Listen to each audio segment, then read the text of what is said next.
We live our lives at 100 miles an hour. We're constantly connected to everything, yet somehow we feel more disconnected than ever. But what if the real antidote wasn't some new app or a productivity hack? What if it was something ancient, something simple, and it's been waiting for us just outside our door? Does this sound familiar to you? That constant buzz from your phone, the mental fog from staring at screens all day, that feeling that you're always on but never really present? Yeah, that's pretty much the signature stress of our modern world.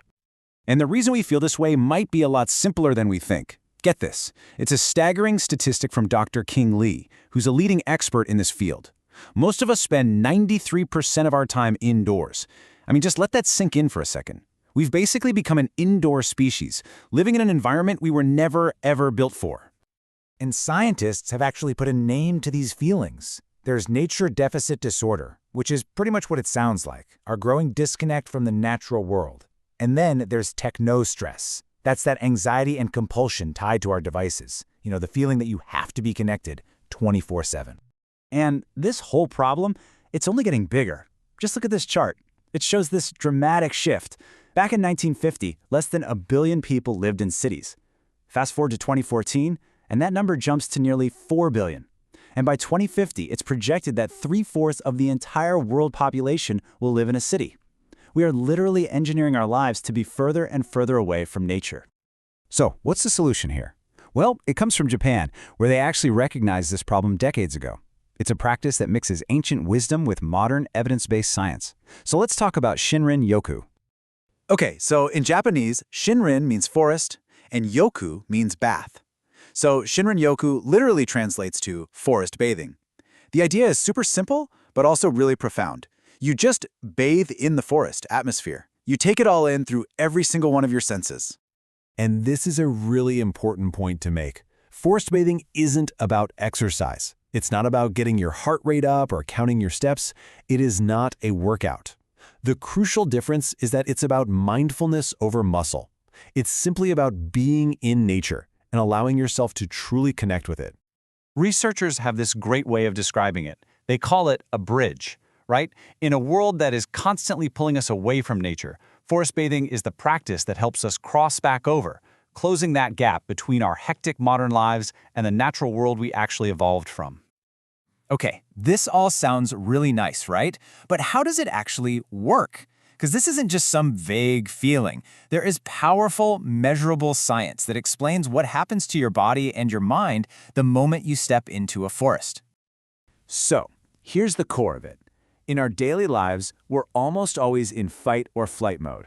That's our sympathetic nervous system firing on all cylinders, pumping out the stress hormone cortisol, jacking up our blood pressure. But in a forest, your body just shifts. The parasympathetic system, that's our rest and digest state, it takes over. Cortisol levels drop, blood pressure goes down. You are literally switching off your body's entire stress response. And get this, there's another amazing layer to it. When you're in the forest, you're actually breathing in these airborne chemicals called phytocides. These are basically the natural essential oils that trees release to protect themselves from germs and insects.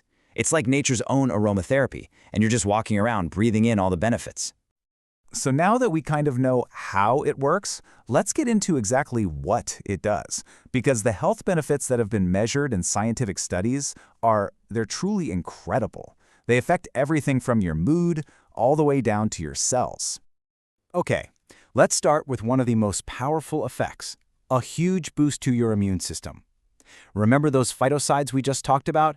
Well, research shows that when we breathe them in, our bodies respond by increasing the activity of our natural killer cells, or NK cells. Think of these as the frontline soldiers of your immune system. They seek out and destroy tumors and virally infected cells. And at the same time, forest bathing reduces the stress hormones that actually hold your immune system back. So you get this amazing double benefit: a stronger defense system and less of the stuff that suppresses it. And what about our mental state? The data here is just as clear. In studies that measure mood, the results are, they're undeniable.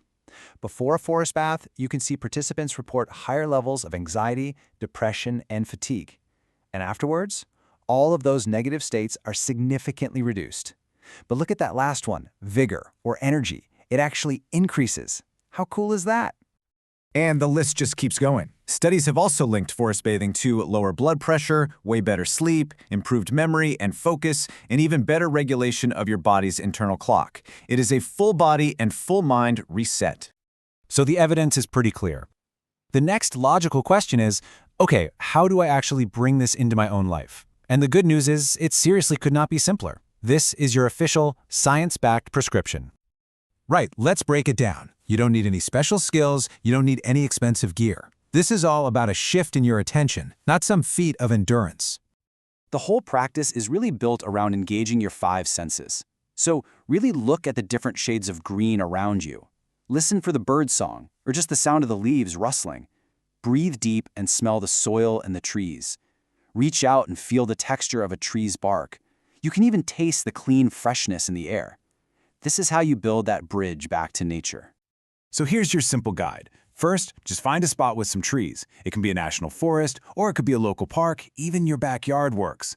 Next, and this one is so crucial, turn off your phone. Silence all your devices. You have to disconnect to really reconnect. Then, just wander. Walk slowly with no goal in mind. You're not trying to get anywhere. Try to spend at least 20 minutes out there. And remember, it's not about the distance you cover, it's about the depth of your attention. That's what really matters. You know, the science might be new, but this wisdom is ancient. As the great environmentalist Rachel Carson once wrote, there is something infinitely healing in the repeated refrains of nature. We're really just now proving what we've kind of always known deep down. And so really, the only thing left to do is to try it for yourself. After seeing all the science and learning these simple steps, it's time to go find that bridge. So I'll just leave you with this question. Where will your first forest bath be?